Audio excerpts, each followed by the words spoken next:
so typical of Oxford to start its new year in the autumn. I feel positively 100 years old. I've just been given a talking to by Monsignor Bell this afternoon.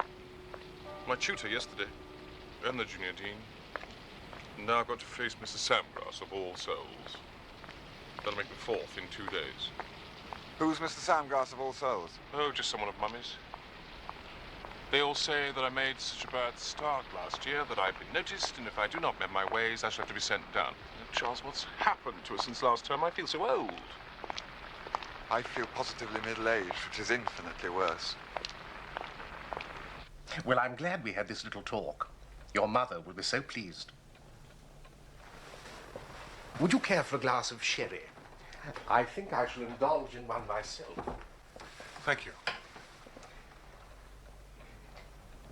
Did your mother tell you that I'm doing a little work there? You know, it was she who felt so keenly that we should meet. She did tell you, didn't she? She may have done. I really can't remember.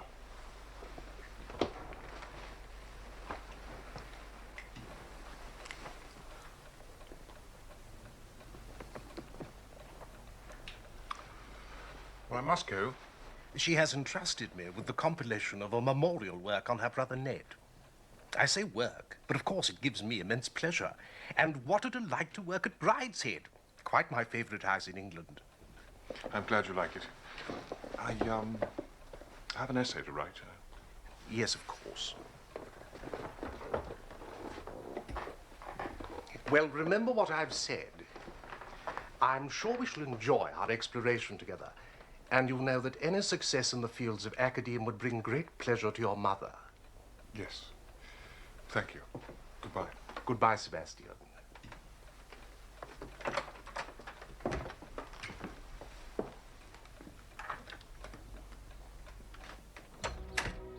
Mr. Samgrass and his little talks were to play an increasingly large part in our lives. Sebastian spoke less than the truth when he described him as someone of Mummy's. He was someone of almost everyone who possessed something to attract him. I'm supposed to mend my ways, Charles. How does one mend one's ways? Join the League of Nations Union? Read ISIS every week? Drink coffee every morning at the Cadena Cafe? That would be a start. You could smoke a great pipe and play hockey and go for tea on Balls Hill. Yes, and I could go to lectures at Keble. I could buy one of those little bicycles with a tray of books on it. I could drink cocoa every evening and discuss sex seriously. Very serious. Anthony Blanche has gone down. Has he? He wrote me a letter. He said he's taken a flat in Munich and started a relationship with a policeman.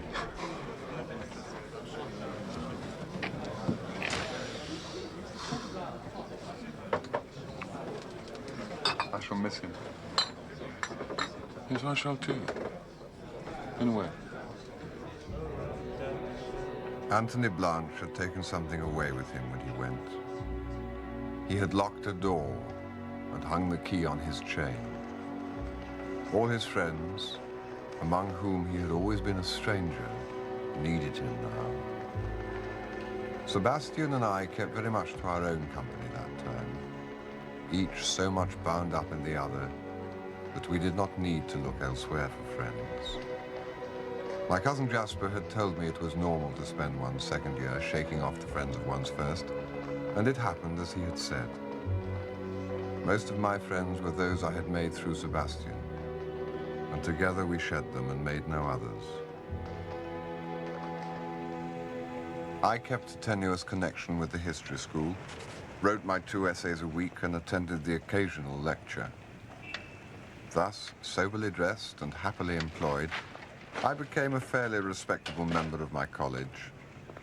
And that is how Lady Marchmain found us, when early in that Michaelmas term, she came for a week to Oxford.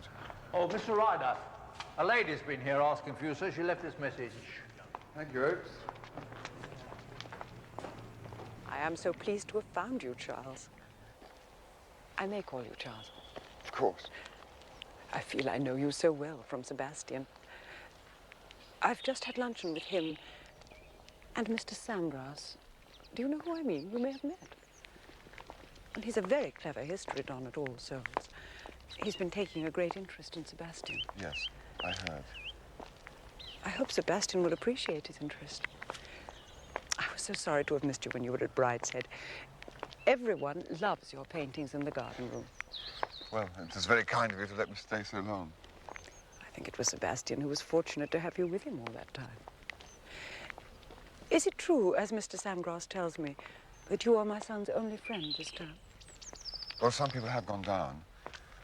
I suppose perhaps I am.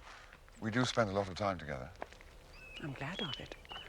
Sure, I have reason to be grateful to you, Charles, too. Friendships like yours can be such a help. She accepted me as Sebastian's friend and sought to make me hers also. And in doing so, unwittingly struck at the roots of our friendship. That is the single reproach I have to set against her abundant kindness to me.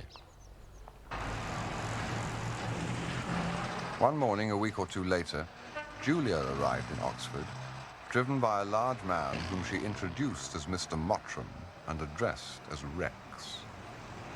They both joined a small lunch party in my rooms, one of the last of the old kind that I gave. How much was it? It was just a few guineas. I thought Charles... So HRH ended up having... He can't have been more than 30 at the time we met him. But Rex seemed very old to us in Oxford. He'd arrived from Canada after the war, had become a member of Parliament, a gambler, and a good fellow, lucky with money. You must remember, Mr. Ryder, he's a colonial, aren't you, darling? He's never been to any sort of university. Lucky chap. Well, it just means you start out life 3 years behind the other fellow. And Rex has never stayed anywhere for 3 years, have you? Mind you, I know quite a lot about the house from F.E. He's told me some very rich stories indeed. I remember one about 2 undergraduates and a goose. Old story. Rex knows everyone. Any cigars, huh?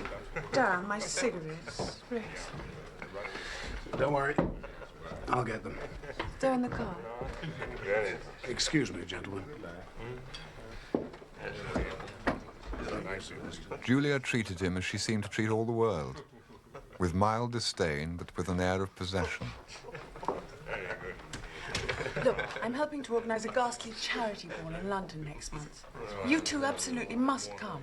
Rex is having a dinner party first. I don't see why we should. Oh, but you must. The trouble with Rex is he doesn't know anybody young. His friends are all leathery old sharks in the city and dreary MPs. Well, we'll see.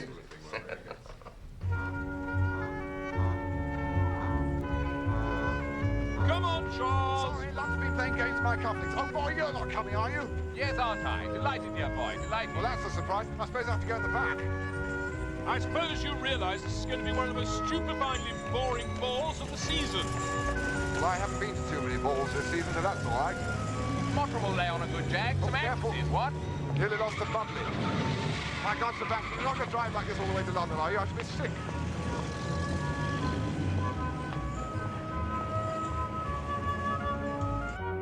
Sebastian and I were to spend the night at Marchmain House, so we went there to dress. And while we dressed, drank a bottle of champagne.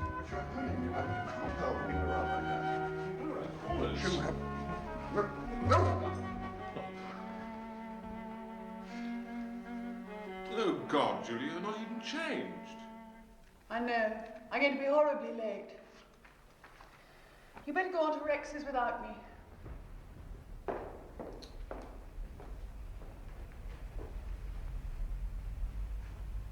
You're very tedious.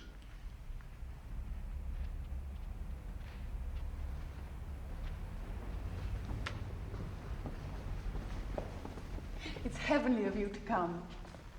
We're all going to be hideously bored. Well, don't be too long.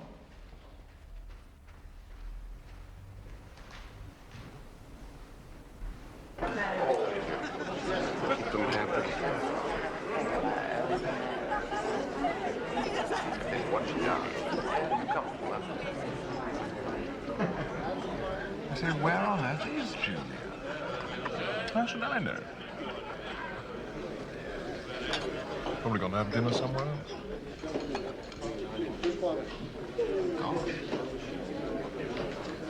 Tired dance. But how will she get there without us? She'll be all right. Oh, Rex, that absurd joke. Why must you have everything so big? Won't be too big for us.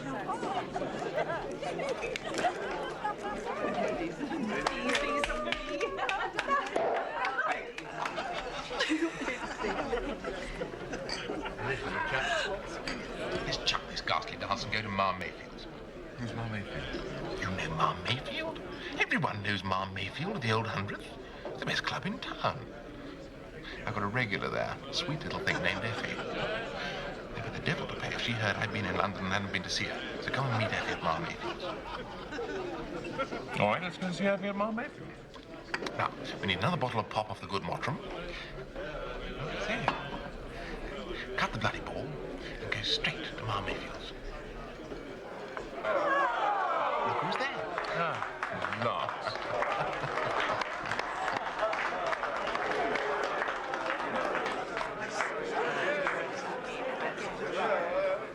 Brenda, I'm so glad you didn't let him hold up dinner for me.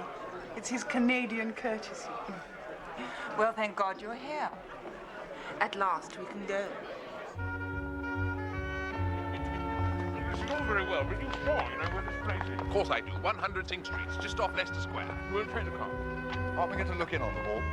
Oh, Charles, you've seen one ball, you've seen them all. I want to dance. Dance? But you can dance at... Ma Mayfield. Right? Not same sort of dancing.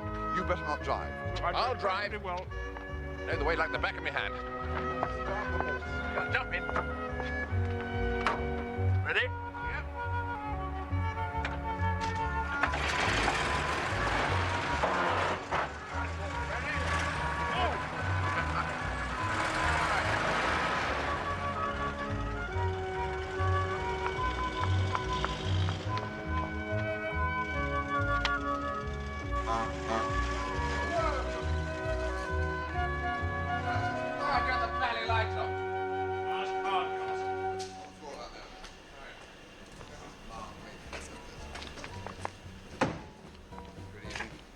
You members, you want to keep out of there. You'll be poisoned and given a dose. You members. The name is Mulcaster. Viscount Mulcaster. Now look here, my man. I'm an old friend of the proprietress. All right. Try inside. You'll be robbed and poisoned and infected and robbed.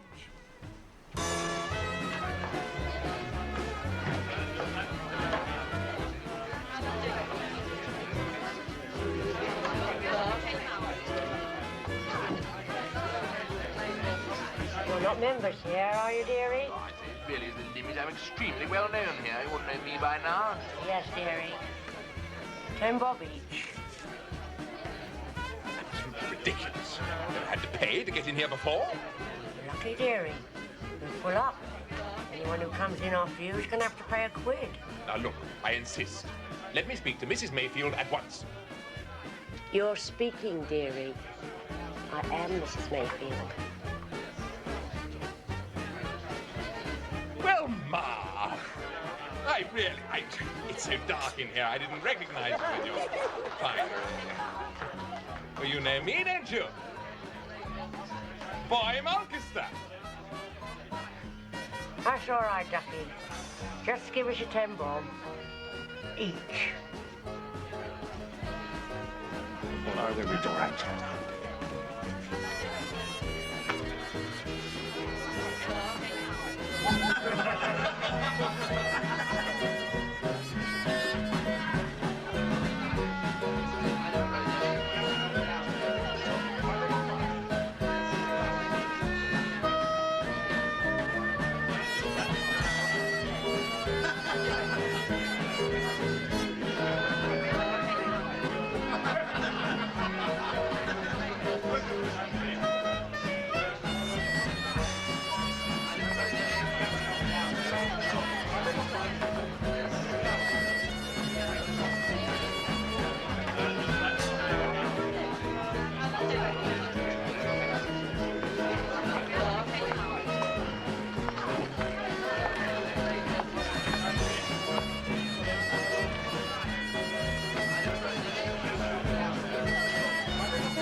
Who's Effie?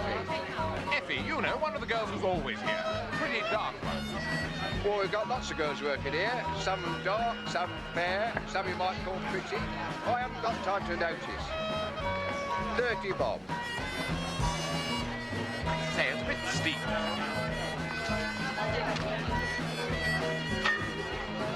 I'm going to go and try and find Effie.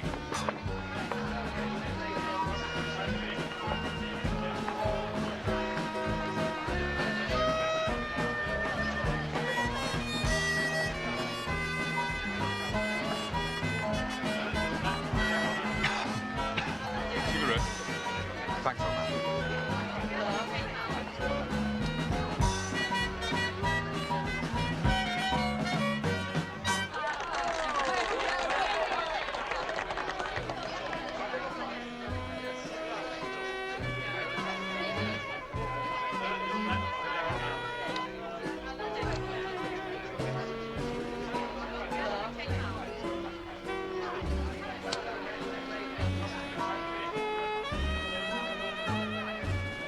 Come on, we're wasting our time. They're only fairies.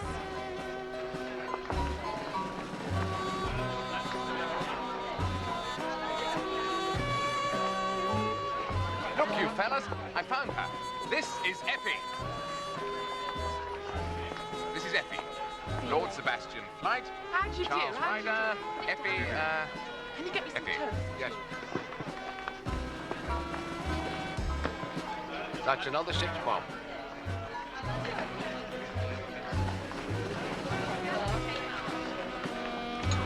This is the first bite I've had all evening, you know. The only decent thing about this place is the breakfast. They're very peckish hanging about. I've seen you here before often, haven't I? I'm afraid not. Oh, then it must be you I've seen before. I should rather hope so. You haven't forgotten our little evening in September, have you? No, darling. Oh, you was the boy in the gardens who cut his toe, wasn't you? Now, don't tease, Effie. Oh, Lord. Oh, I know. You came with Bunty that night. We got raided and we all hid behind the dustbins. Effie loves pulling my leg. Yes, well, she's cross with me for having stayed away for so long, aren't you? I know I've seen you somewhere before. Effie, stop teasing, please. I wasn't meaning to, honest. Do you want to dance? Not just at the moment. Thank God for that. My shoes are pinching me something terrible tonight. For the lady, sir. Thank you very much. That's 30 bob.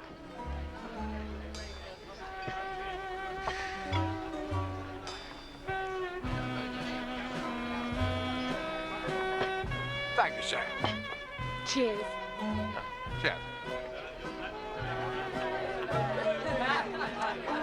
That hard. We're under attack. Oh, Lord.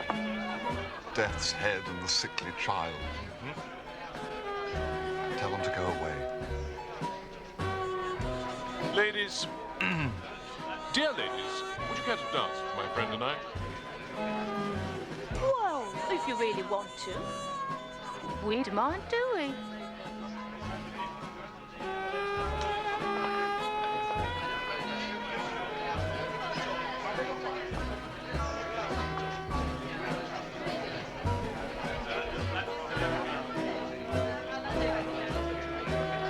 We thought it was fairies at first, didn't we? Yeah, when you came in, we both said that was to fairies. Didn't we, Ree? Well, that's what we said. Well, that's what you look like. That was because of our extreme youth. And our extraordinary physical beauty.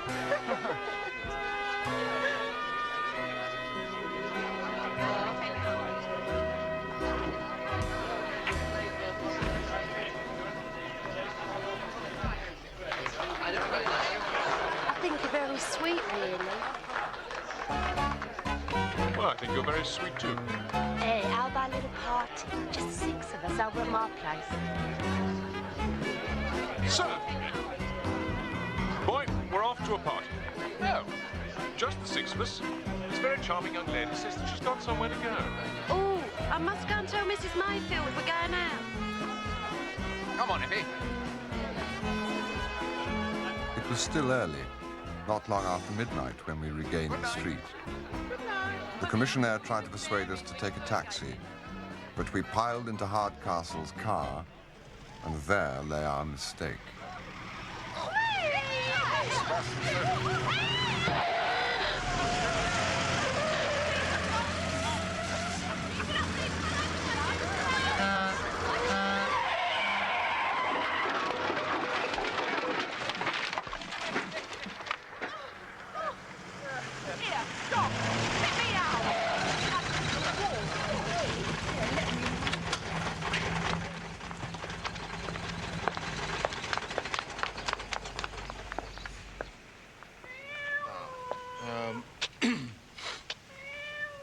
I'm sorry if I'm impeding the traffic, officer, but the young lady insisted upon my stopping so that she could get out.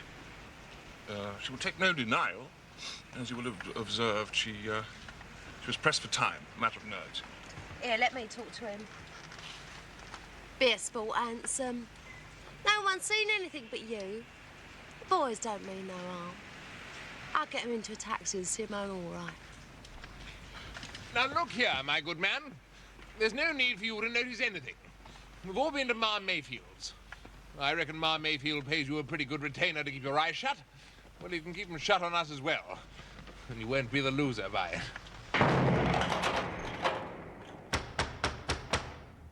My God, you'll pay for this! Do you know who I am? I am the Viscount Mulcaster. My father is the 9th Earl. Open this door. I insist upon seeing a doctor. Telephone the Home Secretary. Send for my solicitor. Charles, are you there?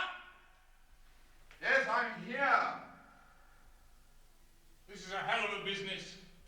I tell you, the fellow to send for will be Rex Mottram. He'll be in his element here. Well, you understand, sir. We had to do our duty. Of course, Sergeant. This is an outrage.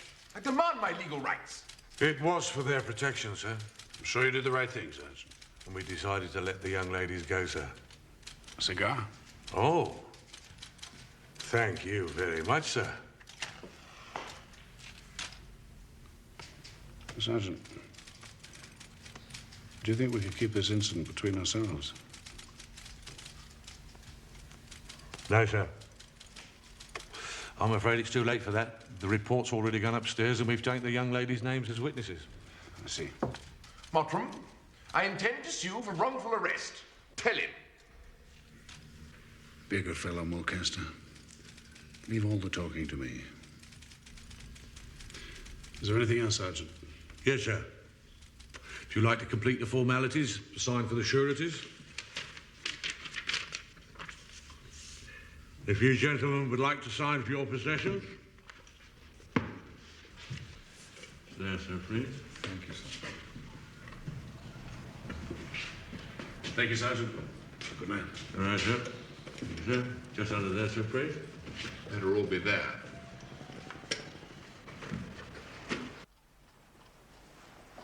We had all slept that night at Rex's flat. In the morning, the display was impressive. He summoned a man from Trumpers to shave us while his valet collected our clothes from Marchmain House. Rex joined us after breakfast. Good morning, gentlemen. I trust you're feeling a little better. This is Mr. Selwyn, who will be representing you. Lord Sebastian Flight. How do you do? What? Mr. Charles Ryder. How do you do? How do you do? Lord Mulcaster. How do you do? Yep. Please sit down, Selwyn. Thank you. Sebastian's in a jam. He's liable for anything up to 6 months imprisonment for being drunk in charge of a car. Now, unfortunately, he'll come up before Grigg. He takes a grim view of cases of this sort.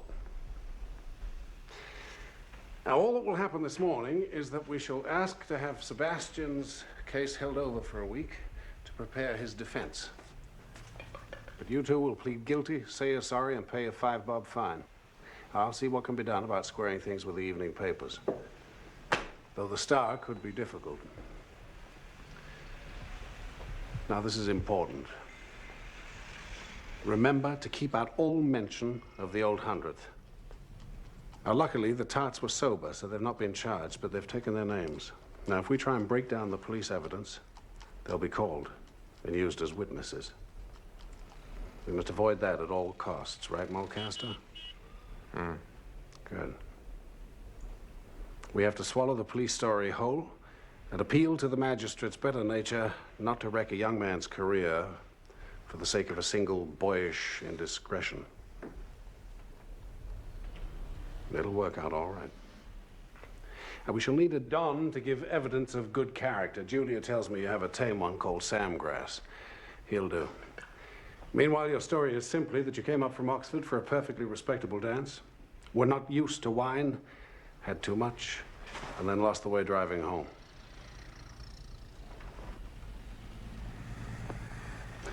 Well, let's take care of this, and then we'll see about fixing things with your authorities up in Oxford.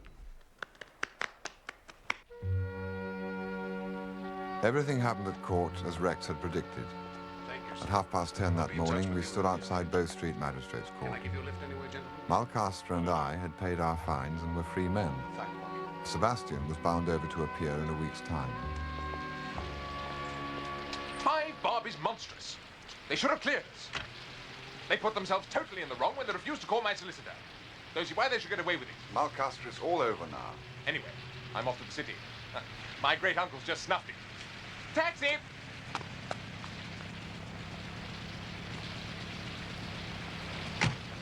I suppose Mummy's got to hear about it. Damn, damn, damn. It's cold. Why don't we just go back to Oxford and wait for them to bother us? Why don't we telephone Julia? Think I'll go abroad. My dear Sebastian, look, all you're going to be is fined a couple of quid and given a stiff talking to. Yes, but it's all the bother. Mummy and Bridie and the family and the Dons. I think I'd rather go to prison. I mean, if I just slip away abroad, then they can't do anything about it, can they? Can they? Yes, they can. Well, that's what people do when they're being chased by the police. I know Mummy's going to make it seem as if she has to bear the whole brunt of the business. Look, why don't we call Julia, arrange to meet, and talk it over with her? Well, you are a pair of pickles. Good morning, Julia. I must say, you look remarkably well on it. The only time I got tight, I was paralyzed all the next day. I do think you might have taken me with you. The ball was positively lethal, and I've always longed to go to the old 100s. No one will ever take me. Is it heaven? You know about that, too? Rex telephoned me this morning and told me everything. What were your girlfriends like? Now, don't be prurient. Well, mine was like a skull. Mine was like a consumptive. Goodness. Does Mummy know? Not about your skulls and consumptives. She knows you were in the clink. I told her. She was divine about it, of course. It's Mummy being divine about everything that worries me the most. I can't think why you went and stayed with Mr. Mottram. You might have come and told me about it first. Well, there wasn't really very much chance, Mama. I'm sorry if... How am I going to explain this to the family? They'll be so surprised to find that they are more shocked about it than I am. Do you know my sister-in-law, Fanny Roscommon? She's always thought I brought my children up badly. Now I'm beginning to think she must be right. Mr. Samgrass, do you think it's any use my speaking to the Chancellor? Well, Lady Marchmain, I've already spoken to Monsignor Bell and persuaded him to call on the Dean. She's being perfectly charming. I don't see what you're so worried about. I can't explain.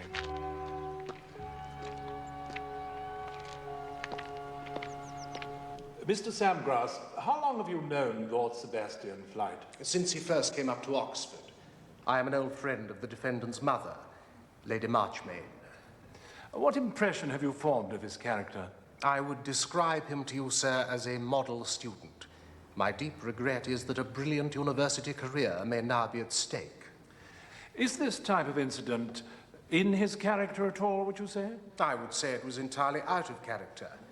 To my certain knowledge, Lord Sebastian has always conducted his life at the house with the most studious application. The evidence is that the defendant came up to London to attend a charitable function organized by his sister. That is correct, sir. It was a highly respectable affair. I believe the explanation to be Lord Sebastian, sir, is simply unused to wine.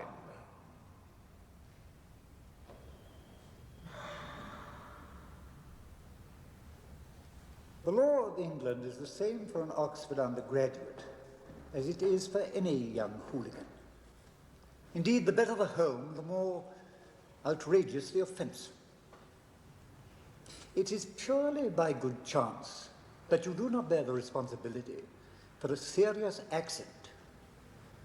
But for Mr. Samgrass's evidence, I would feel disposed to give you an exemplary prison sentence. However, I have accepted that you are unused to wine. There will be a fine of £10. The usher will show you where to pay.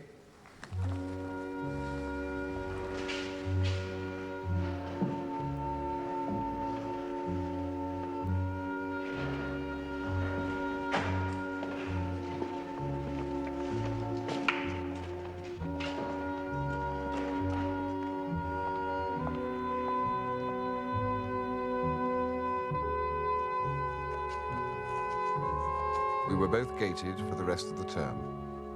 But the most lasting penalty we suffered was our intimacy with Rex Mottram and Mr. Samgrass.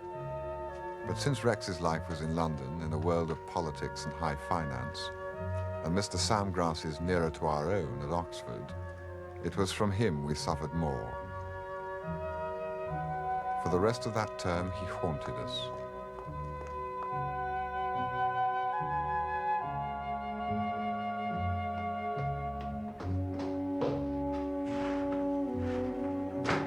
Minutes, 15 seconds. A marked improvement. They want to treat us like criminals? We can behave like criminals.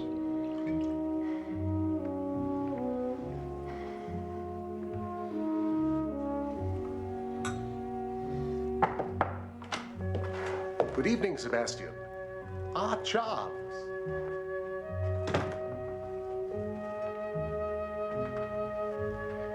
I don't think we've been spotted.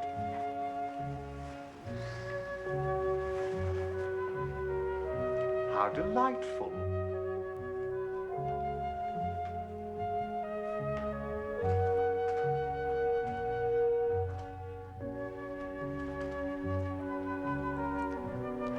Did I tell you I've been invited to Brideshead for Christmas? Your mother read me the most charming letter.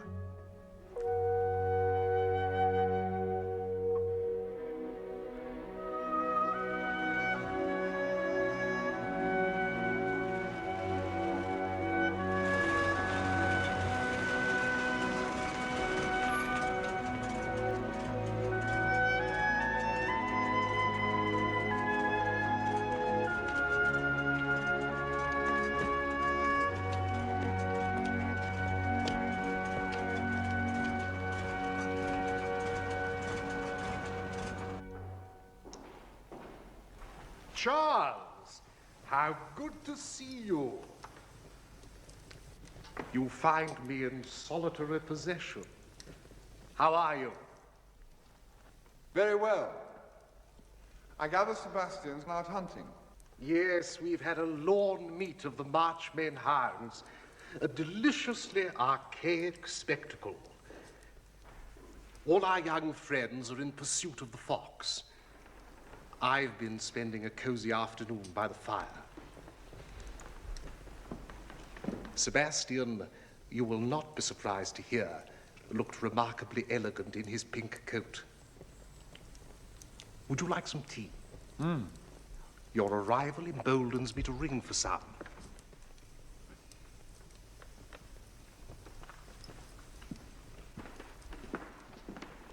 Is Lady Marchmain in? No, she's driven off with her cousins to visit a neighbor. She'll be back in time for dinner. How can I prepare you for the party? Alas, it breaks up tomorrow. Lady Julia departs to celebrate the new year elsewhere and takes the beau monde with her. I shall miss the pretty creatures about the house, particularly one Celia. She is the sister of our old companion in adversity, Boy Mulcaster, and wonderfully unlike him. I find her most engaging. I shall miss her, for I do not go tomorrow. How long are you staying? Oh, well into the year. And you, Charles? I don't know. Tomorrow, I start in earnest on our hostess's book.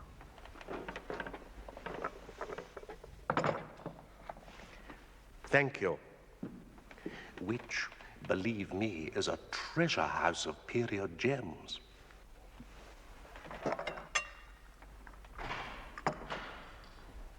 Ah, the intrepid hunter returns. Hello. When did you get here? About an hour ago. Had a good day. Where are the others, Sebastian? I got fed up, so I hacked back. I'm going up to change. Come up and talk to me, Charles, will you?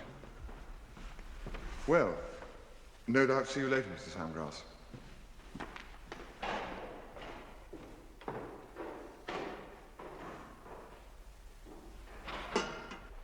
Went to chapel 3 times on Christmas Day.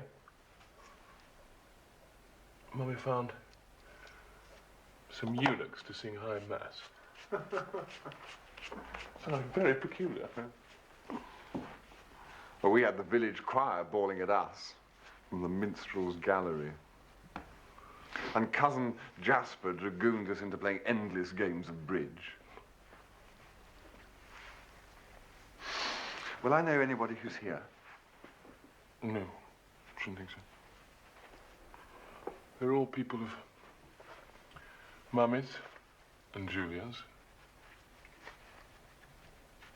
They'll all be there at tea.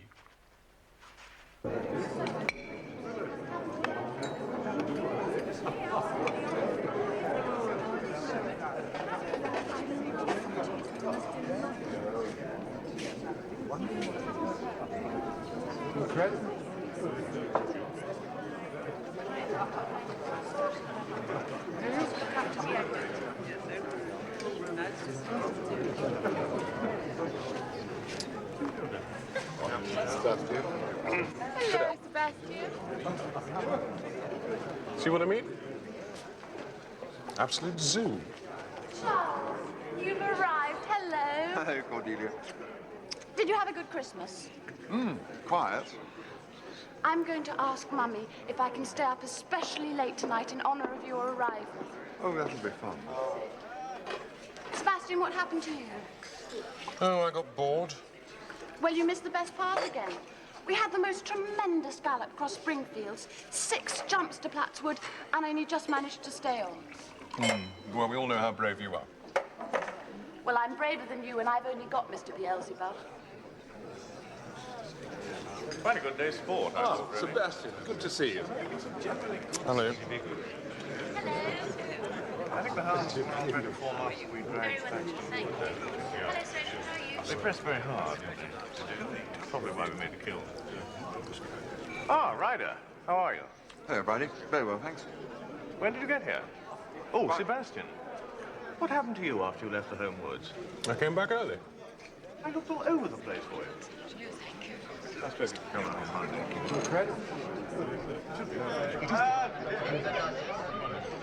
Ah, Charles. Our hostess has just returned. She was asking if you had arrived yet. You'll find her in her sitting room. Ah, thank you. I'm just going along to say hello to your mother. Why? You'll see her this evening? Well, you know. I'll see you later. I'm delighted Charles has joined the party. It augurs well, I feel, this reunion of ours in your mother's house. I look forward to our time together. Did you enjoy your Christmas? Yes. Yes, I did, thank you. I hope you've both managed to settle down after the incident. Back at Oxford, I mean. I gather your penance hasn't been too harsh. We were gated, but... I expect you realize we've Mr. Samgrass to thank for that. I mean that the pair of you weren't more severely dealt with. He's worked extraordinarily hard, you know, on our behalf. He saw the proctor, the vice-chancellor. He got Monsignor Bell to call on the dean. Yes, I know. Well, that's all over now, isn't it? I must make a short visit to the chapel before dinner. I don't suppose I can persuade you to come. We must make a Catholic of you, Charles. Religion predominated in the house, not only in its practices, the daily mass and rosary morning and evening in the chapel, but in all its intercourse.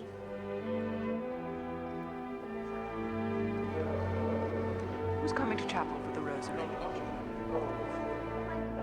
Well, I think I better look after Charles. I must have my bath at once, Mummy. I'm filthy. I'll come. I can change later. May I come too, Lady Marchmaid, if you don't mind? Of course not. Father. Certainly, Lady Marchmaid.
What did Mummy say?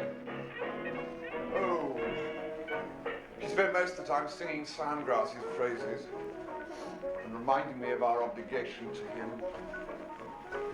How he saw the Vice-Chancellor. And the proctor. Yes, I had all that too. I do wish Samgrass would go. I'm so sick of being grateful to him. Yes. God, at least Julia's lot are going tomorrow.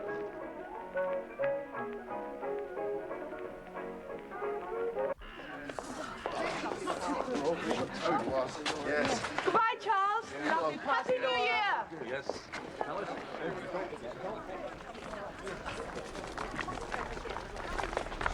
Fine. Oh, Julia, darling, I forgot your present. Oh, it's all right. I'll come. Goodbye, Tom. Bye. Goodbye, Margot. Goodbye, Bobby. See you later. See you at Polly's. If we don't get there by midnight, Happy New Year. Come along, Tom.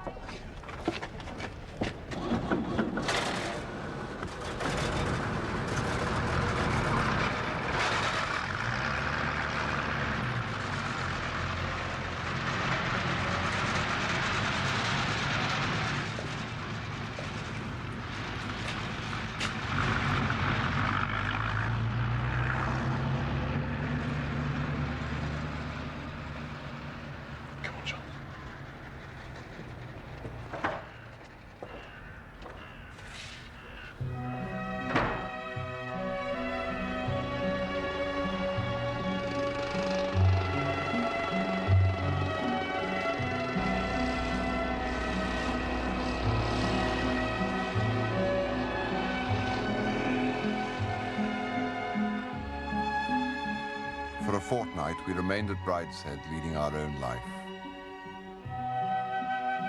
I had no mind then for anything except Sebastian, and I saw him already as being threatened, though I did not yet know how black was the threat. His constant, despairing prayer was to be let alone. And since he counted among the intruders his own conscience and all claims of human affection, His days in Arcadia were numbered. He did not fail in love, but he lost the joy of it. For I was no longer part of his solitude. As my intimacy with the family grew, I became part of the world he sought to escape. I became one of the bonds which held him. That was the part for which his mother, in our little talks, was seeking to fit me. You have so many beautiful things. You know, Charles, when I was a girl, we were comparatively poor. And still much richer than most of the world. And when I married, I became very rich. It used to worry me. I thought it wrong to have so many beautiful things when others have nothing. Now I realize it's possible for the rich to sin by coveting the privileges of the poor. Can you see that? Perhaps. The poor have always been the favorites of God and his saints. But I believe it's one of the special achievements of grace to sanctify the whole of life. Riches included. Wealth in pagan Rome was necessarily something cruel. It's not anymore. But I thought it was supposed to be easier for a camel to pass through the eye of a needle than for a rich man to enter the kingdom of heaven. It's very unexpected for a camel to go through the eye of a needle. But then the gospel is simply a catalogue of unexpected things. It's not to be expected that an ox and an ass should worship at the crib. Animals are always doing the oddest things in the lives of the saints. It's all part of the poetry, the Alice in Wonderland side of religion. Ready? Ball.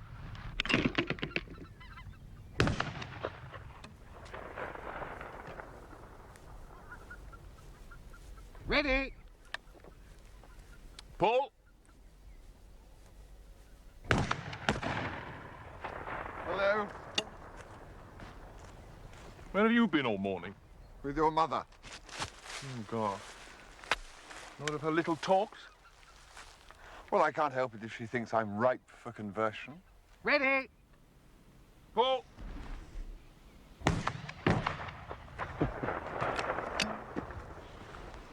You shouldn't encourage her. She can be very determined. And I can be very stubborn. You needn't worry about me. Ready?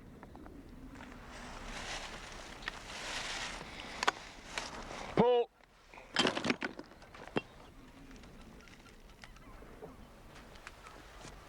Oh, God, look at him. Charles, I don't think I can take another day of this.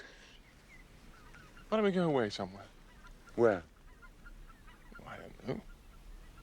Paris, Buenos Aires, New York, Bayswater. I think I'll settle for Bayswater. Think our father will have us? I don't think he'd even notice us. After tea, then? After tea. Come on, Sammy. Ready?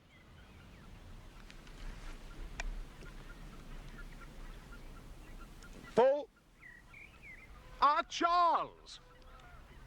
I've just been telling Sebastian I've made the most interesting discovery. Really? Full? Oh, sorry.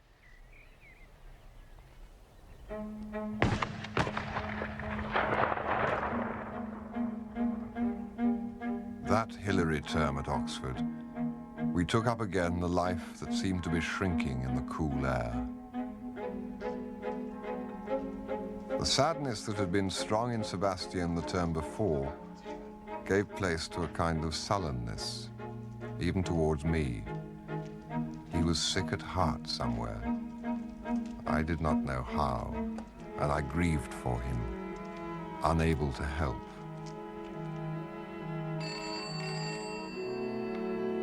When he was happy now, it was usually because he was drunk. And when drunk, he developed an obsession for mocking Mr. Samgrass.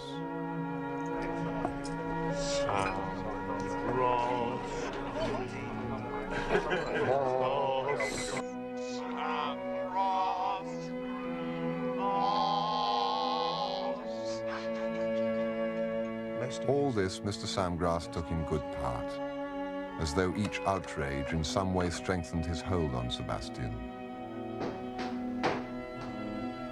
It was during this term that I began to realize that Sebastian was a drunkard in quite a different sense to myself. Sebastian, it's me.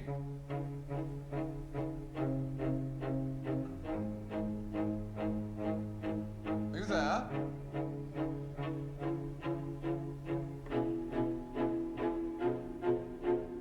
Sebastian, are you all right?